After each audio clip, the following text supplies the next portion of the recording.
Like the office they commemorate, presidential libraries are living institutions. Certainly it is my hope that the Reagan Library will become a dynamic intellectual forum where scholars interpret the past and policymakers debate the future. Welcome to the Ronald Reagan Presidential Foundation and Institute's virtual event series.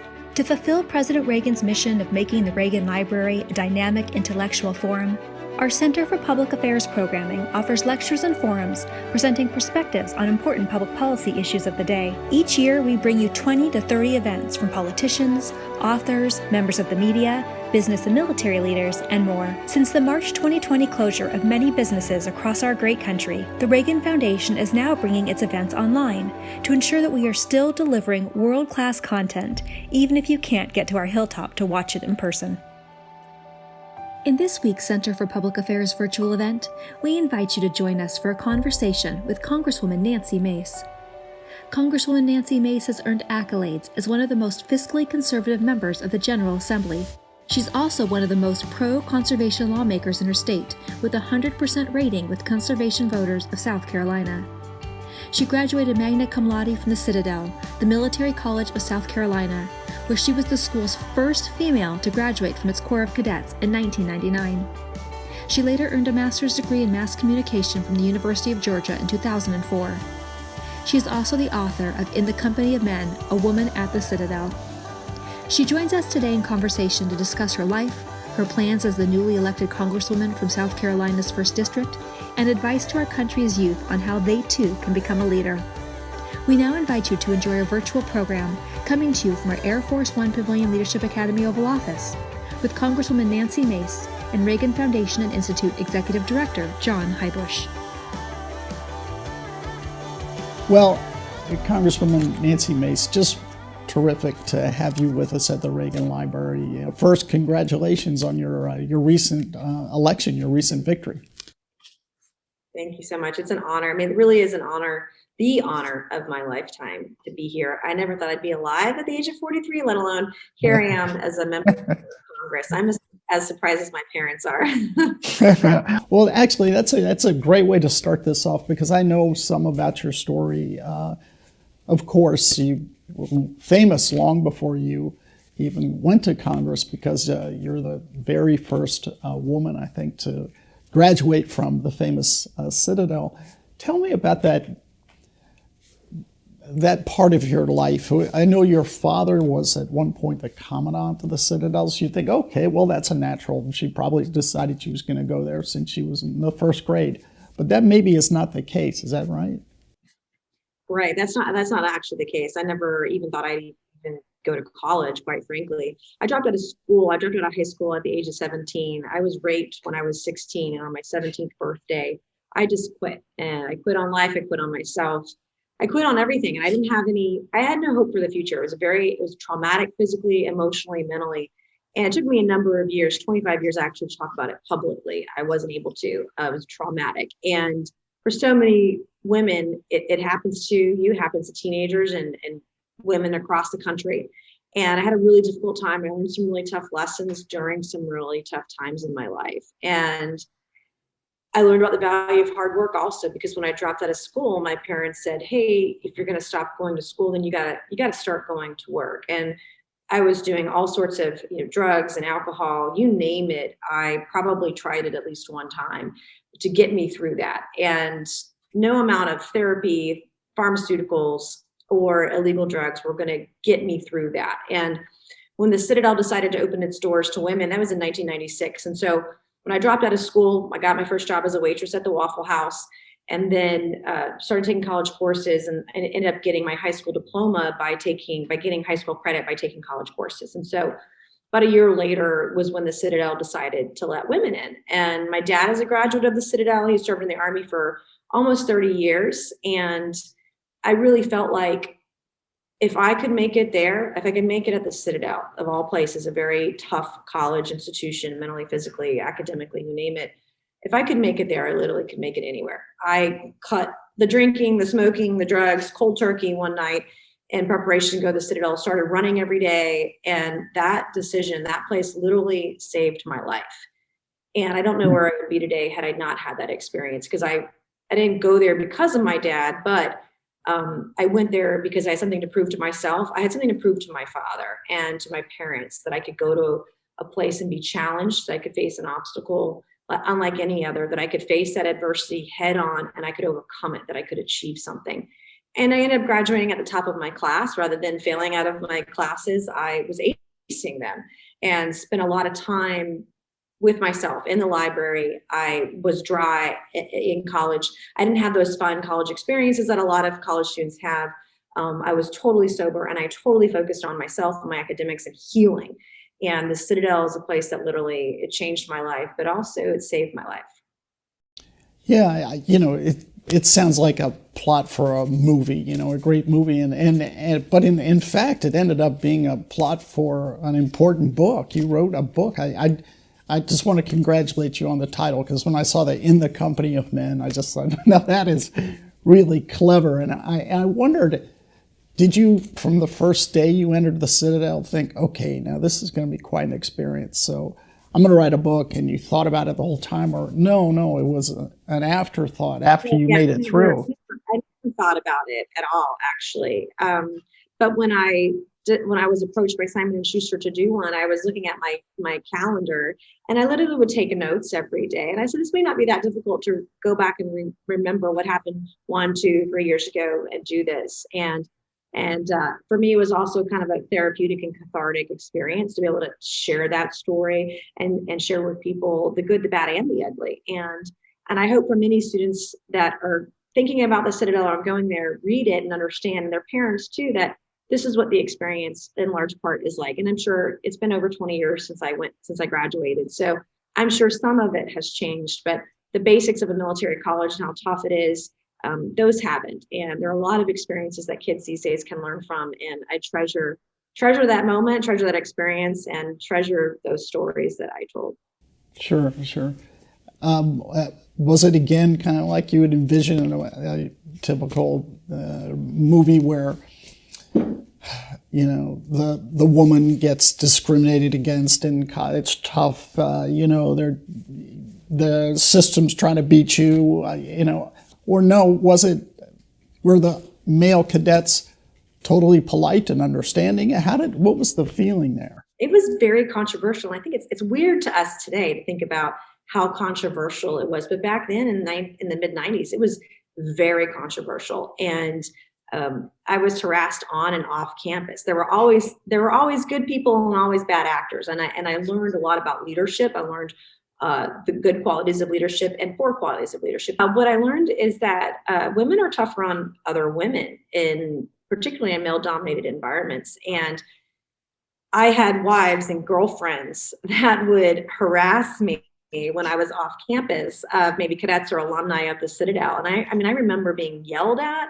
like trying to get into a bathroom, and just off campus. They were crazier times then. But I also learned that my first lesson, that women are tougher on other women. I then later on, when I got out of the knob system, freshman or plebe system, people might be more familiar with that term, freshman year, and I got into leadership as a cadet, I was much, much, much more tougher on the female cadets that were coming behind me than I were on the male cadets. And so I saw myself doing the same exact thing. And I was learning these things about myself to say, hey, time out, wait a minute. Why do we do this? And I then saw it in corporate America when I got my first job out of there. And so I learned some very interesting lessons culturally about the workplace too. Sure, yeah. You also broke a very different but just as important glass ceiling. The very first Republican woman who made it into the House of Representatives from the state of South Carolina. Well, that is, to me, I thought that cannot be true. This is 2021. There has to have been a woman who ran as a Republican and won before, but that's not you, the very first. Right. And it just goes to show that, one, there are still glass ceilings that need to be broken in this country. But also the left, Democrats don't have a monopoly on breaking these barriers. Republican women, too, have been doing it all our lives. And I enjoy telling the story because it's an important story that Republican women, that should be told. We don't run on identity politics when we're running for office, but to let people know that, hey, we are welcoming. We have different faces and different ideologies. And if my party wants to be the Big Tent party, we've got to be aggressive and also get women elected. Sure, yeah. Does it also say something about the state of South Carolina that things are changing in the state as well? No, absolutely. And it for me, what it would hit home for me too is that we did this 100 years after women's suffrage, that this moment happened, this historic moment. And literally every little girl and boy out there, if you have a dream and you set some goals and you work hard, you can achieve anything in life. You can achieve all of your dreams, because if I can do it, then anybody can. And it just means working hard, setting some goals, and having a dream, and you'll get there. And that's, for me, really proved itself over and over again. And this, being a member of Congress, I'm as shocked as anybody else as my parents. But it goes to show how far I've come, and the gravity, the level of opportunity when there are second chances. And Sure. my life has been a series of second chances. It's been a life of successes and pitfalls and failures. And when we acknowledge that and give people a second chance, they can do a lot of good. And I'm proof of that. Sure. Yeah, absolutely. Your parents must be really proud of you. So, congratulations, really. Now, your district in South Carolina, every time you read about it, it's the low country of South Carolina, the low country. Define, what do South Carolinians mean about low country? Tell me something about that district. Well, my district is largely on the beach. We have a lot of beach towns and beach communities, but also we have marshlands. We have beautiful old oak trees, hundreds of years old, and great people, great food, great hospitality. And that's that definition of the low country and what we mean by that. And clearly, like, we have so much population growth down there. I was joking earlier that all the tourists that come and visit, they never want to leave. And so it's such a beautiful place. And every sunset, every sunrise is just entirely gorgeous. And it's one of the reasons that I'm a conservationist, why I care about conservation issues, because I want to retain the beauty of the low country. That's why people visit. That's why people go and start businesses there and move there, retire, et cetera. It's just a really, really beautiful place. I think it's the most beautiful place in the country. Yeah, it's gorgeous. I would have had the fortune of being in Charleston last year for a wedding, and I didn't want to leave either. You're absolutely right. Now, your district, you won one of the really close races, maybe not in the hundreds of votes like a few of the other House Republicans, but you had a tight race, which says something about that district. It's a competitive swing district, right? It really is. The demographics have changed over the years. And this is a place where it's socially moderate, fiscally conservative. We're environmentalists, conservationists. We care about the earth and protecting our environment. And it is a different type of district. Some of the issues were in Republican primaries or your traditional Republican issues. But when you get to a general election, it's really about working across the aisle and making a difference. And as a state lawmaker, I worked on a lot of issues. I had probably the most fiscally conservative voting record. I didn't vote to raise a single tax. In fact, I had 100% voting record to lower taxes. But I also worked on environmental issues. I worked on women's issues. I worked on social issues. I had a bill signed into law in the middle of COVID last year as a state lawmaker that was a prison reform bill. And so I've worked on criminal justice reform, prison reform, environmental issues at 100% conservation voting record. This is very much a very different kind of Republican district, swing district actually, where they really care about fiscal issues, and then we care about the environment and being moderate on social issues. Sure. All right, let's talk for a minute about another obviously incredibly important moment just several weeks ago, January 6th. I know you've spoken about it, you've been on the news about it and the rest. One thing I just found interesting was you had the state of mind, you're on social media, you feel real trouble coming, to the point where you even moved your kids out of the city for a few days. And you did this before the moment, before it all happened. How is it possible, Congresswoman, that you're there on the ground, you can feel it, you know trouble's coming, yet the whole system, the Capitol Police, everybody, weren't on their guard? How's that possible? I have a lot of questions still about that day. The only people protecting us, between us and the violent insurrectionists, the violent rioters, the violent mob, were the Capitol Hill police, and they were outnumbered. And it was a very dangerous situation. There were 5 people that died that day. 2 Capitol Hill police officers have since committed suicide because of the events of that day. It's a tragic moment. And it's something that none of us in this country ever want to witness again. We have to do everything in our power, ability, and authority to prevent it from ever happening again. And it's important that we tell the truth to the American people. And I truly believe that, it's got to be investigated. Not only do the rioters need to be investigated to the fullest and held accountable to the fullest extent of the law, but also we need to figure out security-wise what happened. There's talk of other threats because of January 6th and copycats. These are things that we need to have investigated and have a better understanding of so we can prevent them from happening.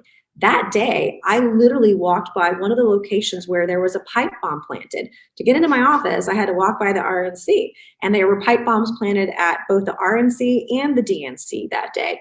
And at one point, I was stuck in a tunnel underneath the Capitol because my building where I'm in the Cannon office building, was evacuated due to the pipe bomb threats. And I was stuck in a tunnel at one point during the day, during one of the evacuations, and I was stuck in the tunnel with Dan Crenshaw and a couple of other members. And I knew if some stuff went down, Dan Crenshaw was going to save us. I mean, he had a former Navy SEAL, military war hero. He literally, with one pinky, could, control the room and, keep everybody safe. And so I knew at that point, but we also lamented about how much trouble we could be in, how much danger we could be in, and lamented about it. And then a week or two later, I'm reading police reports that there were insurrectionists that knew that there were some members of Congress stuck in the tunnels underneath, and they were trying to get down there to find us. And you heard comments of "hang Mike Pence." You heard these chants, and I think it's really important during these moments that we tell the truth. And that one of the reasons I have been praising former Vice President Mike Pence was because he acknowledged that day that the vice president had no power or authority to overturn the results of the presidential election.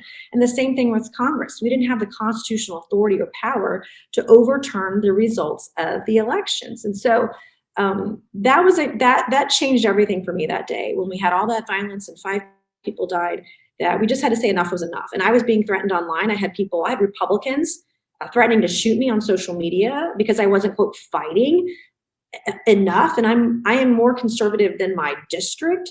And you're telling me I'm not doing enough. And it was baffling to me. It was crazy. And the night before January 5th, I was physically accosted on the streets of DC by someone who drove up from my district. And I tried to explain the constitutionality of certifying the Electoral College and Article 2, Section 1, Clause 2 of the Constitution, and the 12th Amendment, and what the U.S. Code of Laws says.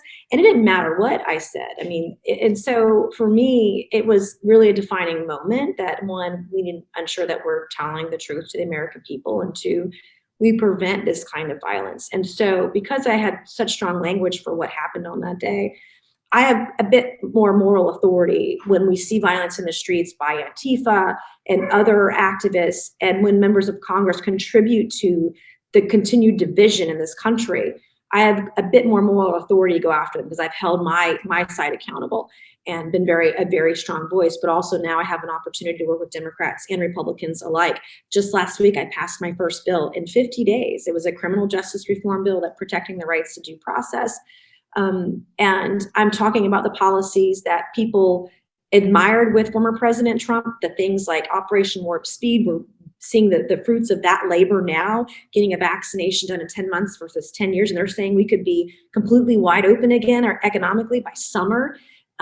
Lower taxes. The Tax Cuts and Jobs Act was really important for businesses, especially small businesses, to start up and thrive. And then he did prison reform too. In December of 2018, we signed a prison reform bill, bipartisan bill, the First Step Act into law. And so that's the ideology I want to take moving forward, because if we continue, both sides continue to make it about one person and not about the American people, where millions of people are out of work, millions of kids aren't back in school, and millions of people are desperate to get a vaccination. We've got to make our work about the American people. And that's what our future is going to be about, both as a political party, but also as a nation. Sure. Yeah. Well said. But there have been a hearing or two thus far on January 6th, or having seen what you have, Do you think they're going to get to the bottom of it, or are you concerned that they won't? I do believe they're doing a much better job in communicating what's going on. So there were some threats this week of some copycat types of issues. And so I feel like there's a more open line of communication with members of Congress on what's happening and what we are doing. But the other thing is we're the freest nation in the world. And one of the things that I've been really grappling with are, one, I want to know what the threats are overall. I mean, I get threatened all the time. I got in the Congresswoman Ocasio-Cortez picked a fight with me on Twitter. And so not only do I have Republicans that have threatened to shoot me, now I have Democrats threatening to shoot me, right? And it's alarming, it's problematic, it's dangerous, and it's unsafe. And so we have to get all of our questions answered, and I try to be a part of that process. But they're doing a much better job in communicating with us. But one of the things that I'm sort of grappling with now is that we're the freest country in the world.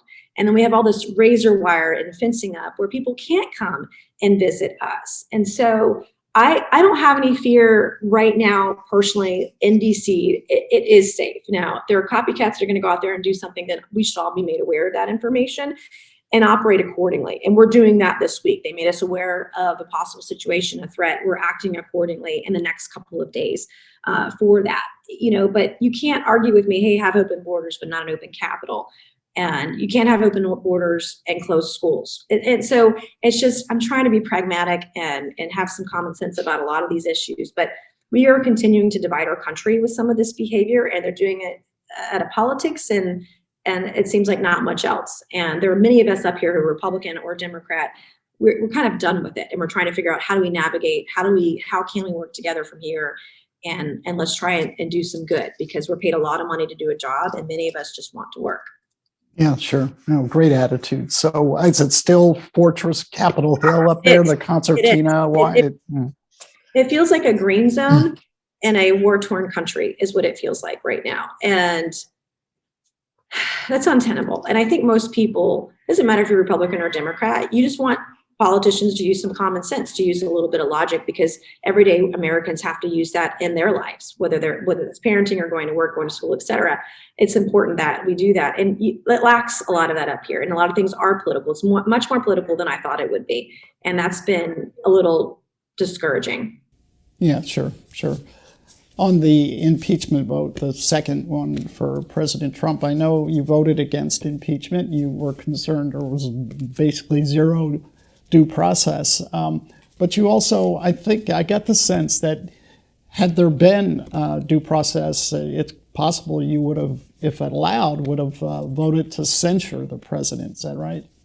Right. There were Republicans and Democrats that were trying to find some bipartisan measures at the time. And there were censure documents going around, resolutions going around, and Speaker Pelosi wouldn't have any of it and wouldn't allow any of that, because the problem with impeachment that we started is we weaponized impeachment. We rushed the process, and criminal justice reform is something that I'm passionate about, something that I worked on as a state lawmaker, and it's something that I'm working on today in Congress. The first bill I passed was a criminal justice reform bill, and it had to do with due process. And I believe in second chances, as I said earlier. I also believe in the Constitution and every person's constitutional rights, and we've got to protect due process. But when you have articles of impeachment and you literally allow 1 hour of debate by Democrats on the floor of the House, and then you allow a 1 hour debate by Republicans on the floor of the House, you don't open an investigation, you don't have hearings like in judiciary or a special select committee. When you don't actually have those investigations and hearings, and you rush it in literally 2 hours, rush it over to the US Senate, if you can eliminate due process for the President of the United States, then you can eliminate due process for anybody in this country.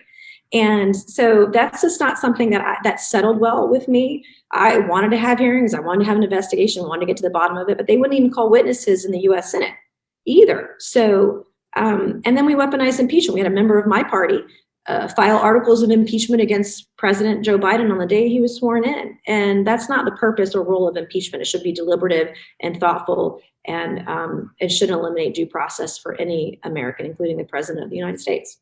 Yeah, sure. It seems like, Congresswoman, you're making a point that you might have been elected as a Republican, you're in the Republican Party, But you're going to be an independent voice. You know, you're a fiscal conservative, but you're also a conservationist.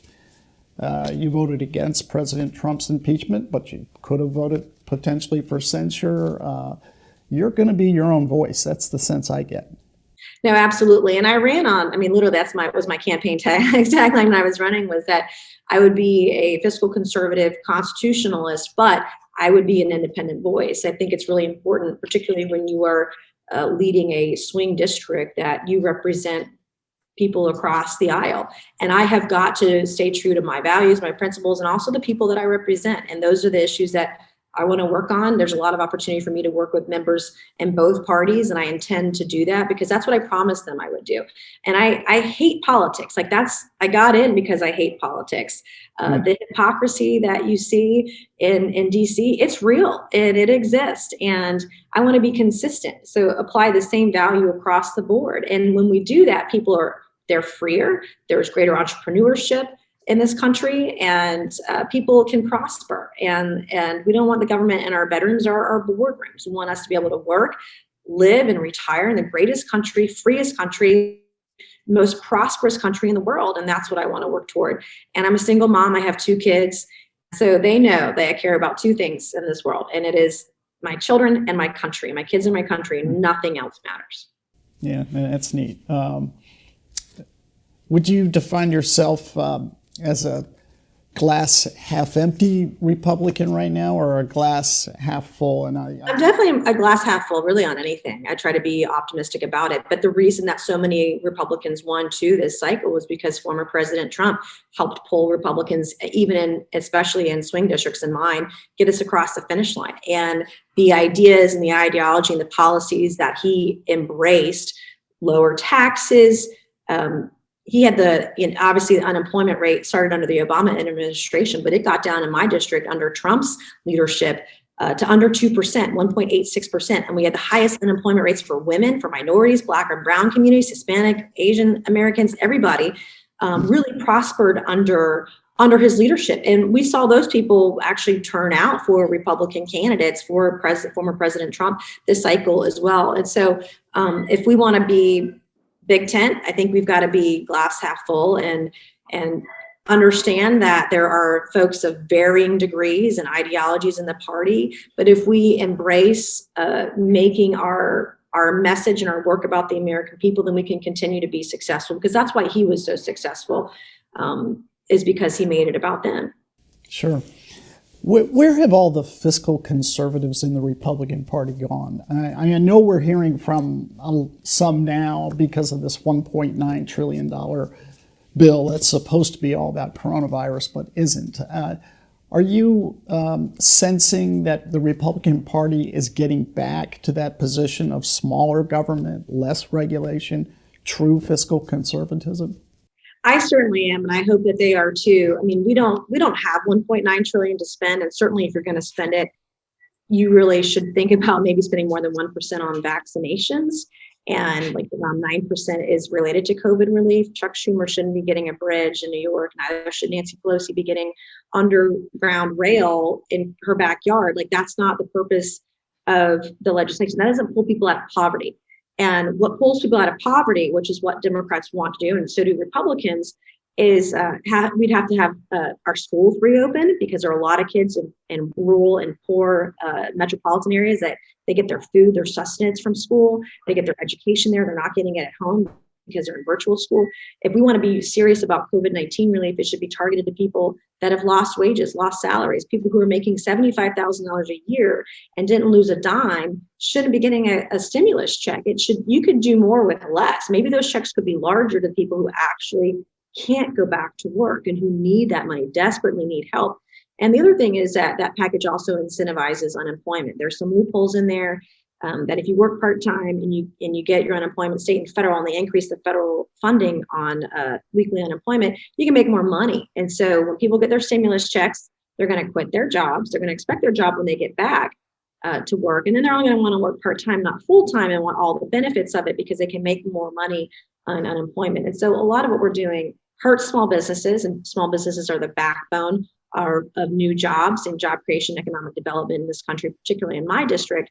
over half of all new jobs are created by small businesses. So we're doing a lot to actually hurt people and keep them in poverty with this legislation, as opposed to lifting them out of it. And so I want to be part of that. And who knows if we're going to be able to do bipartisan work in the future, but it's going to be really important. And right now it's been very one-sided. Sure.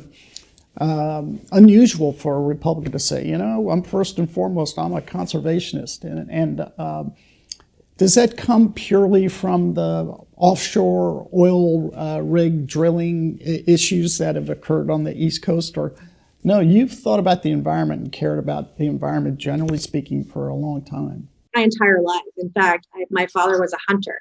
I grew up, at the age of 5, I was going outside and hunting and fishing with my father all across the country because he was in the military.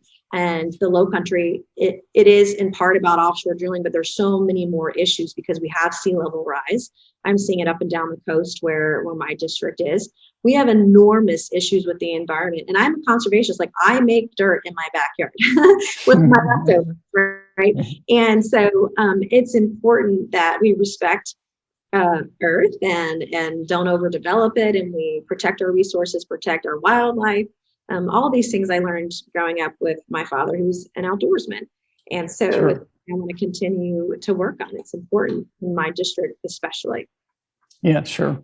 I read that you got the coronavirus like mid-year last year. Was it tough on you? Did you survive it easily because you're younger? How was the experience? I was actually very sick with COVID-19, and I'm what they would classify as a quote long hauler.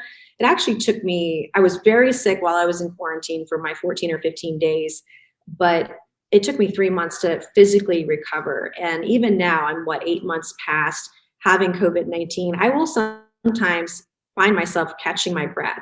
And I'm on the second floor of the Cannon office building in DC. I will sometimes get out of breath just going up 2 flights of stairs. And I've been doing this job I've been up here for 2 months now, and I'm still out of breath sometimes coming, or if I talk too much or I'm talking really fast, I'll get out of breath. And so I'm not able to get back at the gym and do heavy physical exertion exercise. So I just walk right now, and I don't walk very fast. I used to be a much faster walker than I am today. It's a very serious illness. And for some people, it can be more than a few days or a few weeks. It can be months on end. Well, best of luck with that, Congresswoman. 2 other quick issues before I let you go. The issue of immigration, it seems to be, the most intractable issue the country's facing, the Congress is facing. There's the let's build a wall Republican types, then there's the open border Democrat types. Do you ever see the possibility of enough members of Congress coming together to create real immigration reform, or is this going to be the issue that divides us for decades? Yeah, we're so divided right now. I think it's going to be very hard to work together. There are people on both sides now that want a reasonable approach to immigration, something that makes sense, that's fair.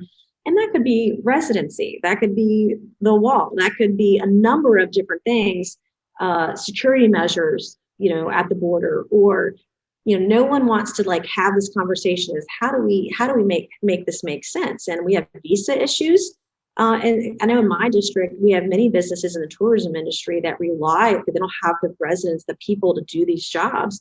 They don't have enough people there. So they bring people over to do that for temporarily. It's temporary work visas for just for the summer. And so there are a number of ways to tackle it in a pragmatic way that puts our country first and our citizens first.